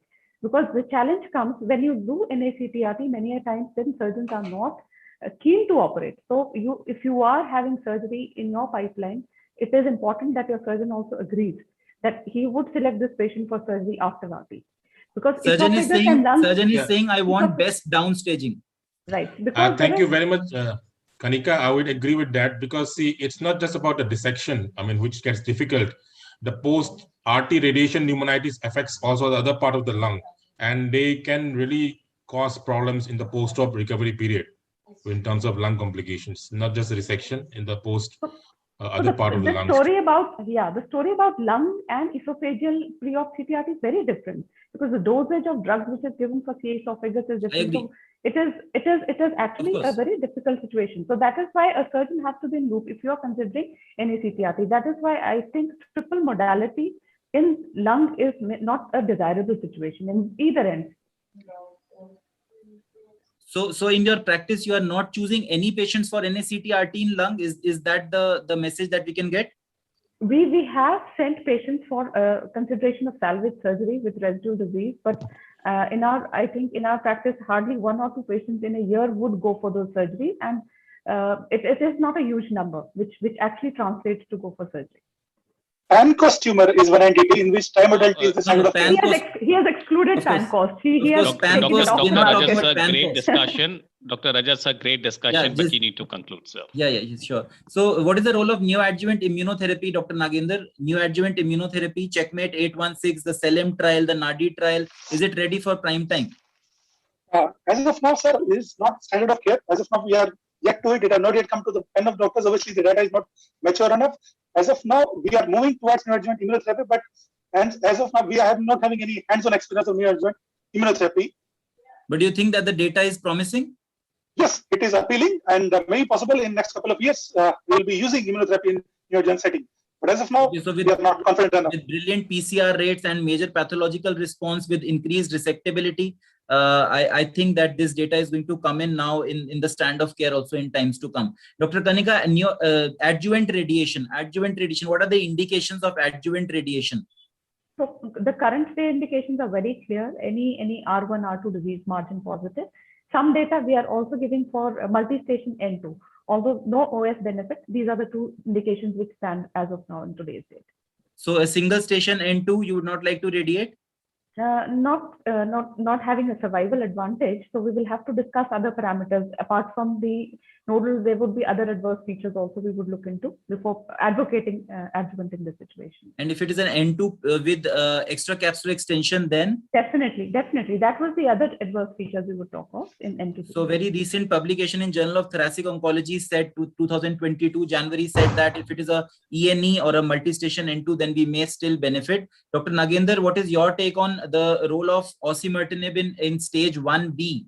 Adjuvant osimertinib only in 1B. Would you like to give osimertinib for 3 years according to the ADAURA study in 1B? Only DFS advantage is there. There are so many limitations and pitfalls which everyone is debating because there is no overall survival benefit of osimertinib as of now. Maybe possible that in next coming years we will get to that. But yes, DFS advantage is there. So only, it's a costly drug. Obviously, the financial implication also is there. Initially, you can start, but over a period of time, it is not financially sustainable. But yes, it is a coming state. It's already a published data. So, but only DFS advantage, no overall survival benefit. Yeah, so 1B, the trial showed that the Kaplan-Meier curves are crossing over. So that is why 1B probably is a matter of contention still. Would you still like to give adjuvant chemotherapy in the EGFR mutant patients? Adjuvant chemotherapy, or would you like to straight away start with osimertinib? Do you think osimertinib should be given after chemotherapy, or you can straight away start with osimertinib? What about the CTONG and the adjuvant trials with Gefnib? Yeah. Correct. So, majority of times in my clinical practice, majority of patients are not affordable in spite of telling the data in the way it is. But in that case, we have to go for adjuvant chemotherapy. Also, the quantum of benefit also, we have to tell that this is the percent, like if you're in stage 1B, the 3% benefit of adjuvant chemotherapy, with stage 2, it is so 1 to 15, 13%. So that's the way it is. Majority times, majority patients are not affordable in our practice for osimertinib and adjuvant setting. Okay, and if you're doing a chemoradiation, definitive chemoradiation, and after that you're contemplating durvalumab, do you try to test your patients for either PDL1 or maybe one of the oncogenic driver mutations, say EGFR, before starting them on durvalumab, or all patients of a stage 3 NSCLC, if they've not progressed post CTRT, will be given durvalumab according to you? All patients of concurrent chemoradiation who have not progressed after concurrent chemoradiation, irrespective of PD-11 status, irrespective of EGFR, that was the Pacific trial in which approval is there, and we know the overall survival benefit also is published. But yes, the percentage of EGFR positive patients in Pacific trial was only 6%. So I will be thinking twice in those patients who are EGFR positive, whether to give immunotherapy post chemoradiation who have not progressed. Those patients who can afford it, yes, I will be using it for 1 year, at the dose of 10 mg per kg body weight 2 weekly. Okay, so actually the important message through this was that although I agree that PDL1 positivity was not a deterrent, or even the negativity was not a deterrent, and they had classified according to the subgroup analysis into less than 25% or more than 25%. But ad hoc analysis showed that if it is the PDL1 less than 1%, then there was no benefit. And in patients who were EGFR mutant, only 6 to 7% of the patients, there was no benefit. And there is a LAURA study which is ongoing for these patients post CTRT. So we have to really see whether the addition of osimertinib brings a difference more than what durvalumab does in these patients, right? So I think we come to the end of this discussion. I took a little more time than what I was supposed to. Dr. Venkat is a little crossed, but then it was very interesting to see the panelists in unison, and the radiation oncologist talking about NACT and the medical oncologist talking about NACT-RT, which was good to see. But then it was a win-win situation for the surgical oncologist, which is not very classically a case in a stage 3 NSCLC discussion. So I thank everybody for their active participation, and thank you organizers for having me here. Back to you. Thank you, Dr. Bajaj.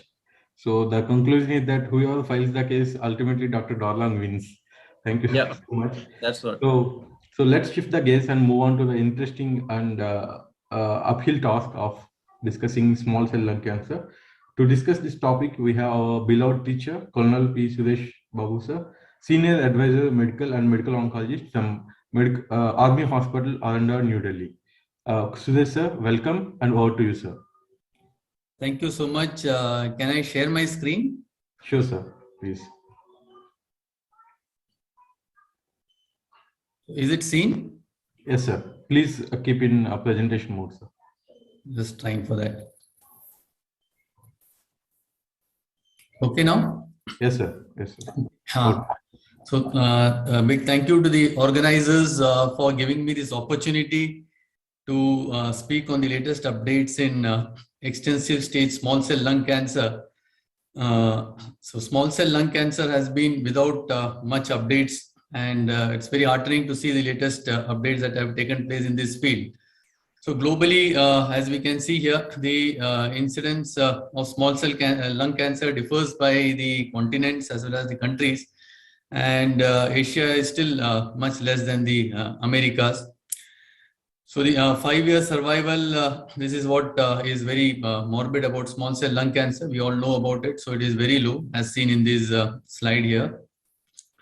The staging slightly different from the non-small cell lung cancer, though the TNM staging is also advocated, but we generally are following the veteran staging of limited stage and extensive stage. So most of our patients do come in extensive stage, which is about 65 to 70% of our patients. The approaches to treatment, I will skip the stage 1 and the limited stage diseases where we all know it is chemoradiation with or without PCI.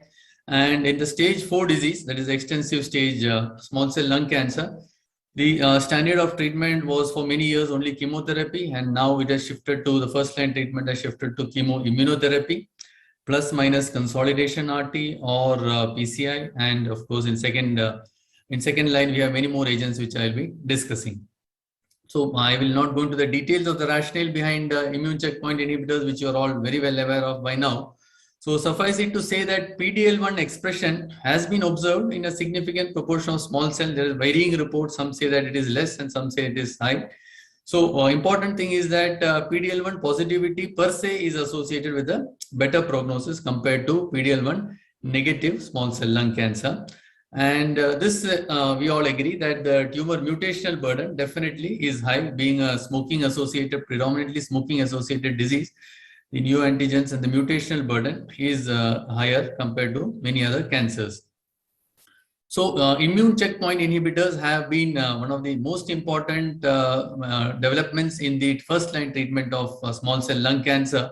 And as you can see here, these are the multiple studies that have been done. The blue ones are the phase 3 trials and the gray ones are the phase 2 trials. And I will take you through the important trials. I will summarize them for you and highlight what is the major advantages from the addition of this immune checkpoint inhibitors.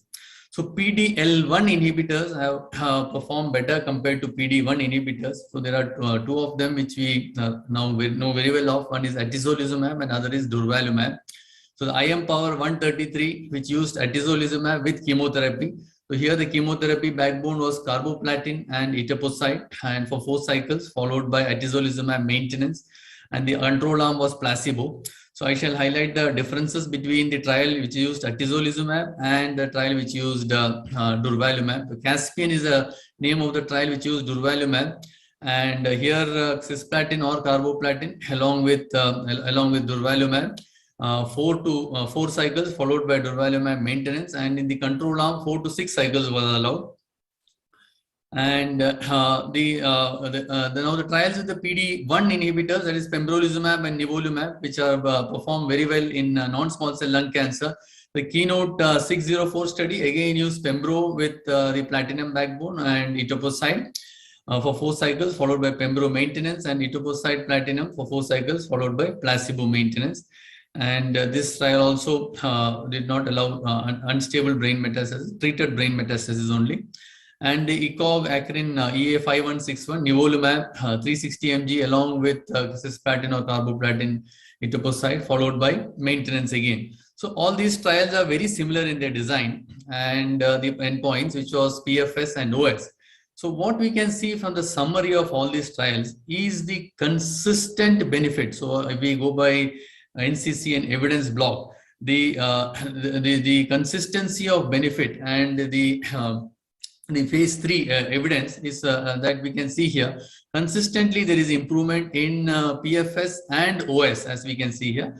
The PFS has been about 5 months approximately, and the OS has varied from 11 to 13 months. depending on the trial. So there has been a consistent benefit by adding immune checkpoint inhibitors to chemotherapy. The PD-1 inhibitor trials, that is the Pembro and the Nivo trials, Keynote 601 and EA5161, they could not achieve statistical significance. Otherwise, the magnitude of benefit approximately was the same compared to the PD-L1 inhibitors, that is durvalumab and atezolizumab. And as we can see here, the 24-month survival, again, all stabilizing at around 20% rate. So they are showing a consistent benefit, which definitely gives us a lot of confidence in adding these agents to in the first line setting. So between these two important agents, that is durvalumab and atezolizumab, there were some important differences in the trial. Untreated brain metastasis was not allowed in the atezolizumab arm, whereas it was allowed in the durvalumab trial. And cis or carboplatin both were used in the durvalumab trial compared to only carboplatin in the atezolizumab trial. And 6 cycles of chemotherapy was allowed in the control arm in the durvalumab trial with an optional PCI. So in the durvalumab trial, because even untreated brain metastasis as well as treated was allowed, so we can see here there was a consistent benefit in the OS, even with brain metastasis and without brain metastasis. So there's mild difference between these two trials, which may help us in selection of agents in specific patients. So to summarize, addition of immune checkpoint inhibitors to platinum etoposide backbone significantly improves survival in advanced small cell lung cancer. And safety outcomes are consistent with known safety profiles of each agent. I'm not going to the details of safety of these agents because it's all well known. Again, immune checkpoint inhibition plus chemotherapy now has become the standard of care without doubt. Now for the updates in the second line setting, in the recurrent setting, topotecan, as we all know, was the approved agent. And it has got some evidence, but the main worry for us is the toxicity. So the new agent that has been approved, though I think not yet available in India, is lubrinectedin. So this was approved based on the single arm phase 2 trial. And as we can see here, this agent, which is an alkylating agent, it performed well, better in patients who had a treatment-free interval of more than 90 days. So this is the right-hand side of this table here. So we can see the median OS is 11 months in the treatment-free interval more than 90 days and only 5 months in the treatment-free interval less than 90 days. So this agent was, the most important part of this agent is the benefit with its toxicity. Compared to topotecan, the hematological toxicity is much, much less. And that perhaps is the major factor going in favor of this agent. Now, combination trials of these agents have been tried with doxorubicin, but with a lesser dose, and those have not shown this significant benefit. So that has been a dampener as far as this agent is concerned. Trilaciclib, as I think it is coming up in many other cancers also. So we all know it's a short-acting CDK4/6 inhibitor. Now, it is not an anti-cancer agent per se here. It is being used as a myeloprotective effect, and it is being tried with chemotherapy. And the toxicity of chemotherapy has been found to be much less when we use this agent. It got a myeloprotective effect. So now, as immunotherapy in the second line, supposing you have used only chemotherapy in the first line, the role of immunotherapy in the second line. So at the bottom of this slide, as you can see, again, the Checkmate and the Keynote trials have shown consistent PFS benefit.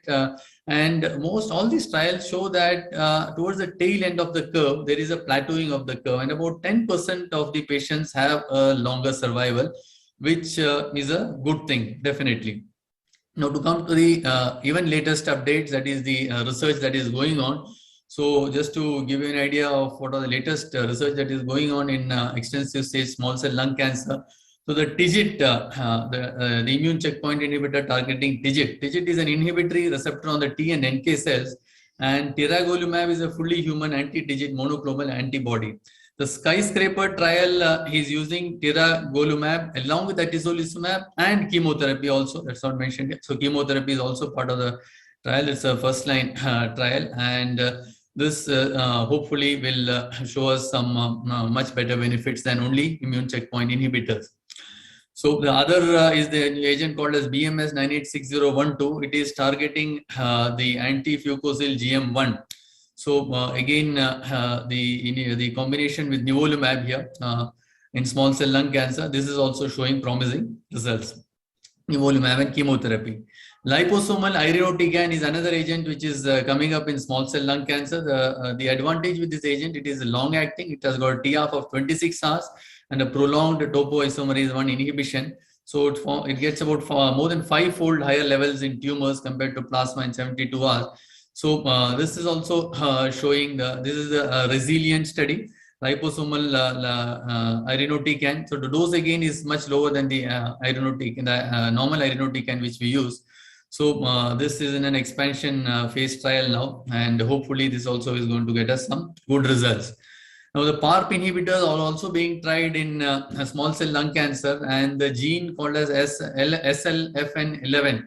So it has been found to be an important determinant of PARP inhibitor sensitivity, and the ones that are positive, along with velaparib and temozolomide, has a combination of this has shown some good results in the second line setting. Now, aurora kinase inhibitors are rather is a group of drugs where alisertib is one of the aurora kinase inhibitors. Now, this agent is along with paclitaxel chemotherapy is showing some benefit in the c-MYC positive tumors, as we can see. So again, some promising results. Now, DLL3 is another important marker on the tumor cell. A bispecific T cell engager or an antibody has been tried already. So there was a trials with an agent called as ROVO-T, which did not show the desired results. So now a newer agent called as AMG 757, again a bispecific T cell antibody targeting DLL3 in small cell lung cancer is being tried, and the early data from the phase 1 trials are showing promising results. So the key take-home messages on the updates in small cell lung cancer is that the first-line treatment for extensive stage small cell lung cancer for most patients is definitely a platinum etoposide with a PD-L1 antibody. In the second line, lubrinectedin is a new option for recurrent second-line small cell lung cancer, mainly because of its superior toxicity profile to topotecan. Trilaciclib can reduce the hematological toxicities if available. It's a good agent to use.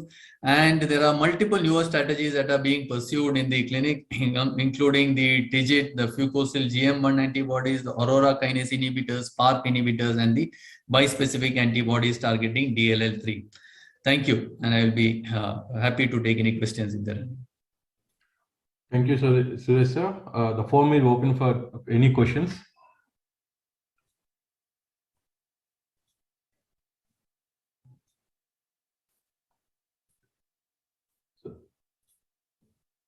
It seems that there are no questions, so we shall proceed with the next session. This is the final session. To bring out the meaningful discussions on the treatment aspects of the extensive stage small cell lung cancer, we have with us Dr. Mani Singhal, who is Head of Medical Oncology and Senior Consultant in the Indraprastha Apollo Hospitals, New Delhi. Mani Singhal sir, over to you. Yeah, thank you. Can you invite the panelists also? Sure, sir. I will do it for you.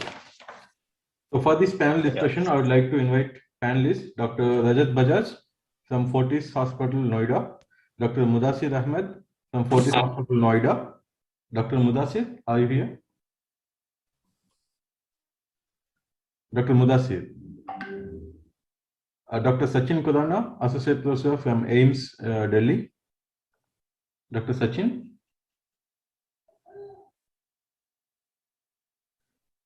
Dr. Sachin, are you here? Dr. Rajit Chana, Medical Oncologist from Dharmashila Narayana Hospital, New Delhi. Dr. Kumardeep Datta, Senior Consultant Medical Oncologist from Fortis Hospital, Delhi.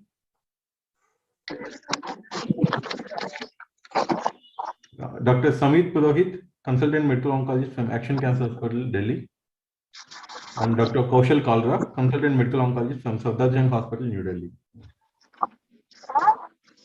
So, who all are there, if I may ask? Dr. Rajat Bajaj, Mudassir, Dr. Rajat Chana, Dr. Kaushal, and Dr. Sachin Khurana. Purohit. Dr. Datta. I can see it. This is Rajat Chana.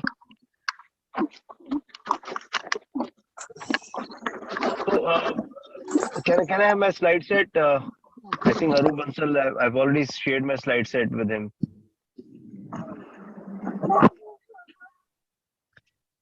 As a matter of fact, I don't even need the slide set. So, Rajat Bajaj, you're there? I don't think Rajat is there. Dr. Manish, sir, we have your slides on the screen, please. You can have a look to the screen, sir. Yeah. Who all are there actually? I could see Rajat Chana. I don't know whether Dr. Kaushal is there and Dr. Samit is there. Sir, Dr. Kumardeep is there. Dr. Kaushal Kalra is there. Dr. Rajit Chanana is also there. And sir, we can also involve, if it's okay to you, Dr. Venkat is there. Dr. Colonel P. Suresh sir is there. Dr. Nagendra Sharma is also there. If we can involve them. Fair enough. Dr. Rajit is also there. Rajat Bajaj is there or Rajat is there? Rajat Chana. Sir, Dr. Rajit Chanana is there. Yeah. So Rajat, my first question is to you. What percentage of your patients are able to take the immunotherapy along with chemotherapy in extensive stage small cell lung cancer? Sir, it's a very tricky question because you don't get to see very large number of patients of small cell lung cancer. So it depends whether they have... Out of say 10 patients in the last 1 year or last 2 years, so what percentage of your patients are able to take immunotherapy? So I think if I give the percentage, that would be not fair. I would say that the panel patients, all patients, and those who are not panel patients, none. Oh, you have the luxury of seeing panel patients also. I don't have that luxury. So so hardly, to my mind, hardly 10%. So we'll go to Kaushal. Dr. Kaushal, what percentage of your patients in Sajjan hospital are able to take immunotherapy? Yeah, I am the same answer, panel patient, 100% of patient. If no panel, then 0% of the patient. Because I am from the Sajjan hospital. So you see a lot of panel patients in Sajjan as well? Not a lot of. So many patients are coming for referred. Yeah. Okay. And who else do we have in the panel? Dr. Kumardeep. Dr. Kumardeep, again the same answer.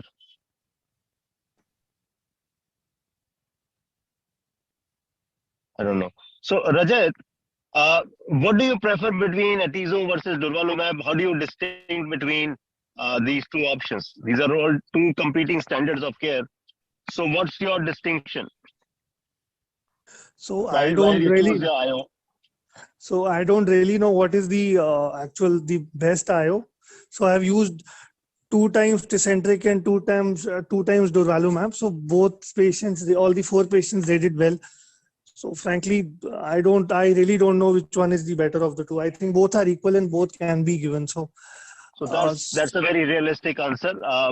Now coming to Dr. Kaushal. Dr. Kaushal? Yes, sir. So actually, how do you make a distinction between the two? The same answer. There is no actually data which is the better, but I have not given atezolizumab in any small cell lung cancer. Durvalumab I have given.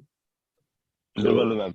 Yeah. So is it just a matter of chance, or you think that Durva is perhaps a better IO as far as small cell is concerned?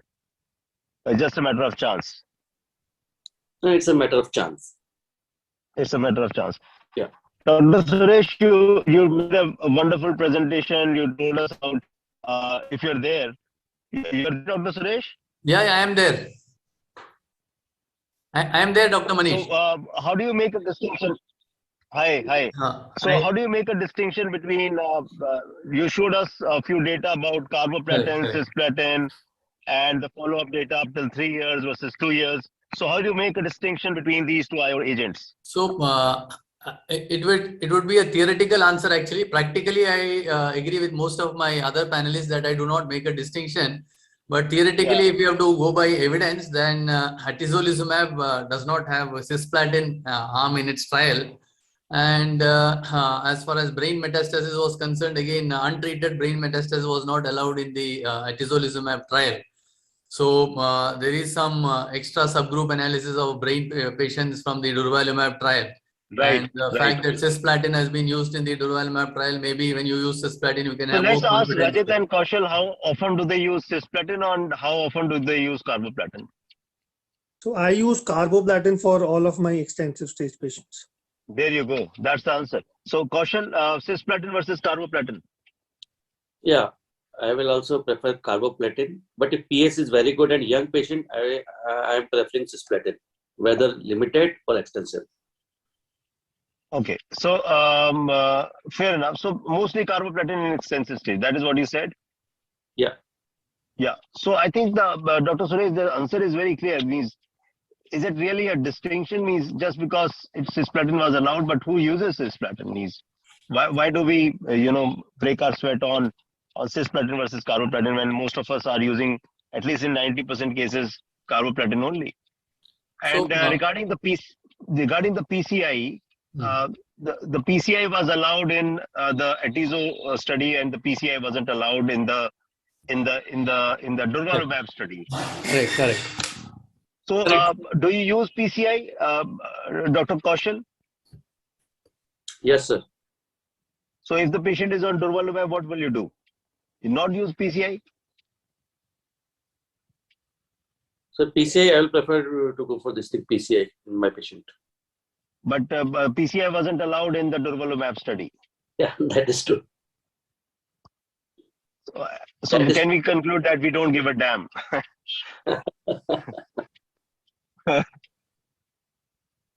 So I think it's absolutely okay to give PCI. I don't. Although there is a study, the Japanese study, which showed that PCI perhaps only deranges the quality of life, but that's only in the Japanese population. But I think the consensus is to still use the PCI. I'll go to Rajat. Rajat, do you use thoracic radiotherapy if the patient has extensive stage disease, minimal extrathoracic disease, and has residual thoracic disease after the chemotherapy? So do you use thoracic radiotherapy? So frankly, I have not used it, but I think there is data that if there is a response and there is only residual disease and only some part of the lung, then I think it should be offered, even in extensive stage. Yeah. So if the patient is on durvalumab, Dr. Suresh, how do you do thoracic RT instead in case you wish to do it? Yeah, so there is no evidence as of now to give thoracic RT while on atezolizumab or durvalumab. But for 2 patients, I have given thoracic RT, but I did stop both these agents during that time and then continued them later only because I did not know how bad would be the pneumonitis or the other complications during post thoracic RT if I use the agent along with the RT. So that is how I did it. So I am, but I think there's no evidence of these using these agents along with thoracic RT as of now. Right. So, so there's definite fear of using thoracic RT. Perhaps if the patient has done well, yet have some residual disease, I think one would be tempted to use thoracic RT to give that extra benefit. But even I'm not very sure that how do you combine and what are the risks involved in giving thoracic RT. And it wasn't allowed for both the drugs. So any other, Dr. Kaushal, any other concern regarding the IO drug and what has been your experience of using the IO drug? You have used mostly durvalumab, and since this is AstraZeneca symposium. So what's your experience of using durvalumab? Actually, 2 of my patients are still continuing on this thing, durvalumab, and they are doing well till now. There's no significant adverse. Yeah, and not much experience with these. Dr. Suresh, I have one question. I have one patient who was on durvalumab, and the patient, had a progression, mild progression in the disease, not an overt progression. What should I do with the durvalumab? Should I continue beyond progression, or should I stop it and switch the chemotherapy? Or should I switch the chemotherapy and yet continue durvalumab? Patient is tolerating durvalumab well. So, And the progression is a very oligo progression, you can say. So for these kind of progressions, we do not have I think, a specific answer, because there's no data to say that we can continue durvalumab on the same chemotherapy. But if we can extrapolate oligo progression guidelines from any disease, like what we can do, go for some local therapy and SBRT for that oligo progression perhaps, and then try to continue with the same therapy. Perhaps I would think on those lines. But continuing immunotherapy after proper progression, gross systemic progression, along with change of only the chemotherapy backbone, I don't think there is such evidence. So we have to stop the immunotherapy and start him on second line chemotherapy. Right. We have almost 3 years of data with durvalumab with almost 17% overall survival. Whereas we don't have that long data set with atezolizumab. We have 2 years data set with atezo, which shows around 22% survival. But a 17% survival at 3 years, that means the drop has not been very significant. It dropped from 22% at 2 years to 17% at 3 years, which seems to be quite significant. And it's a very robust data set of long-term benefit, at least in 1 out of 5 patients.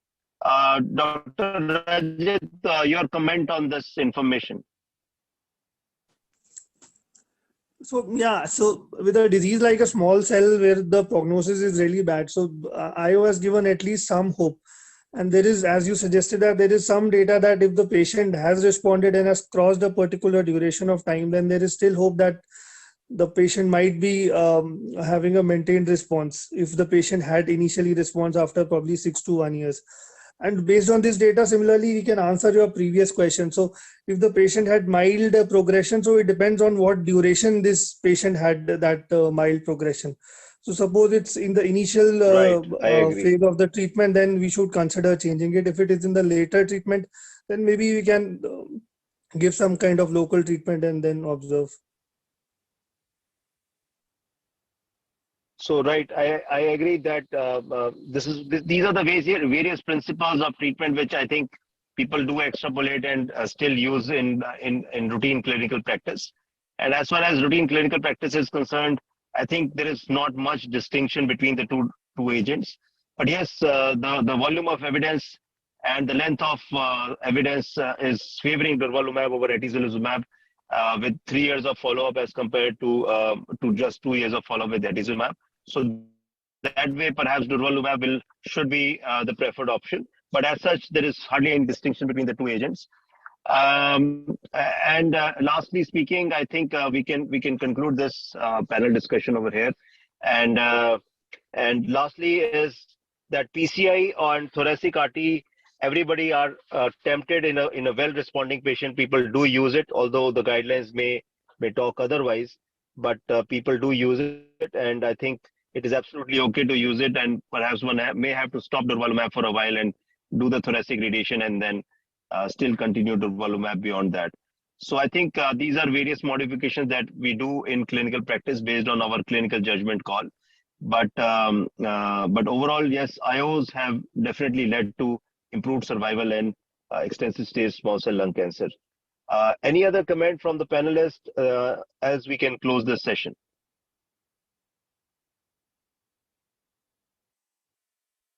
Any other comment? Dr. Suresh, Dr. Rajat, Dr. Kaushal? So one simple comment that the choice of IO will also depend on the sponsor of the meeting. Right. Yeah, that is the most important part.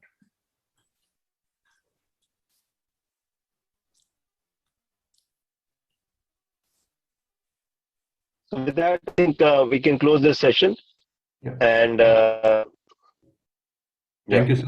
Thank you, sir. Thank you, all the panelists, for your excellent inputs. With this, we come to the conclusion of Lung Connect 2022. I'd like to invite Dr. Sajjan Rajpurohit, Director, BLK Max Hospital, to give the concluding remarks. So please unmute yourself, sir. Thank you, Dr. Venkat, for first of all for very well conduct of the day 2 of lung cancer meeting, and I also like to thank each and every one of all our faculties. In fact, I can just see many of my colleagues are still not reached home, and with the passion with which Dr. Manish has conducted his last panel discussion and equal enthusiasm by the last panelist, even at 9 o'clock on Saturday evening, is really remarkable. That shows that all of us are still on a daily basis trying to learn and evolve our clinical practice. And also to answer the question as to which IO, yes, our answers might depend upon the sponsor, but yes, our clinical practice never depends upon the sponsor, and we always know which is the best agent for our patients. And I would like to thank Dr. Colonel Suresh for bringing in the latest are going to be into clinical practice very soon in small cell lung cancer, and also heartily thanking the international speaker for today, Dr. Mark, for such elaborate view on the broad landscape which has been evolving in lung cancer over the last 4 to 5 years. And all the speakers and the panelists, heartfelt thank from my side, Dr. Venkat, as well as the whole organizing team, and also to our sponsors, AstraZeneca for unrestricted education grant, Pfizer, and Roche, the primary sponsors, for sponsoring these sessions and making our education, the continuing medical education, viable for the oncologists across India. So we have a huge audience today in the evening who have access to our program throughout India. And I thank everybody for joining us today evening for this scientific symposium. Also, not last but not the least, Horizon Private Management Limited Company, which has always stood by us through our academic endeavors and getting us the best faculty connected to each other and helping the younger members in the medical oncology community learn from peer-to-peer network. With this, thank you all. Have a great night and a great weekend ahead. And thank you, Venkat, again for helping me out on day 2. Welcome, sir. Good night. Good night to all of you.